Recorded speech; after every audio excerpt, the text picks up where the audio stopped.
Hi, welcome back. നിങ്ങൾ ആലപ്പുഴ ഡിസ്ട്രിക്റ്റിൽ യാത്ര ചെയ്യുവാണെങ്കിൽ ഭക്ഷണം കഴിക്കേണ്ട ഒരു സാഹചര്യം ഉണ്ടായാൽ 2 ഹോട്ടലാണ് നിങ്ങൾ മസ്റ്റായിട്ട് വിസിറ്റ് ചെയ്യേണ്ടത്. ഇങ്ങനെ പറയാൻ കാരണം എന്ന് വെച്ച് കഴിഞ്ഞാൽ നമ്മൾ ബിരിയാണി ഐറ്റംസോ നോൺ വെജ് ഐറ്റംസോ ഒക്കെ കഴിക്കണമെങ്കിൽ കണ്ണൂരും കാസർഗോഡും കാലിക്കറ്റിൽ പാരഗണിലും ഒന്നും പോയി കഴിക്കേണ്ട കാര്യമില്ല.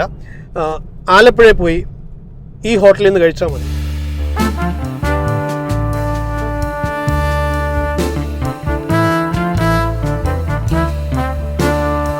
കഴിഞ്ഞാൽ അവിടുത്തെ ക്വാളിറ്റിയും ക്വാണ്ടിറ്റിയൊക്കെ വർഷങ്ങളായിട്ട് ഒരുപോലാണ്. ആലപ്പുഴ വഴി പാസ് ചെയ്യുവാണെങ്കിൽ അവിടെ പോയി ഭക്ഷണം കഴിക്കുന്ന ഒരു സാഹചര്യം ഉണ്ടായിട്ടുണ്ട്.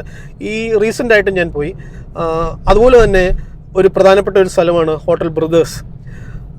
ബ്രദേഴ്സിൽ ബ്രേക്ക്ഫാസ്റ്റും ലഞ്ചും ഒക്കെ കഴിക്കാൻ ഏറ്റവും നല്ലൊരു സ്ഥലമാണ്. കാര്യം എന്ന് വെച്ച് കഴിഞ്ഞാൽ നമ്മൾ ഭക്ഷണം കഴിച്ചു കഴിഞ്ഞാൽ വയറ് തിരുമേണ്ട ഒരു കാര്യം ഉണ്ടാകത്തില്ല. നമ്മൾ വീട്ടിൽ നിന്നൊക്കെ കഴിക്കുന്ന പോലെ ഒരു അറ്റ്മോസ്ഫിയറാണ്. നിങ്ങൾ ആലപ്പുഴയിൽ വിസിറ്റ് ചെയ്യുവാണെങ്കിൽ ഈ 2 ഹോട്ടലിലും കയറി ഭക്ഷണം കഴിക്കണം.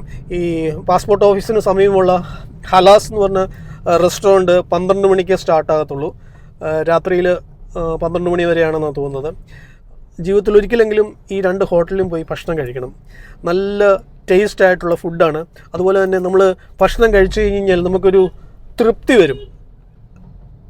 കഴിച്ചല്ലോ, നമ്മൾ കൊടുക്കുന്ന പൈസ എത്രയാണെന്ന് വെച്ചാലും അത് വെർത്താണ്.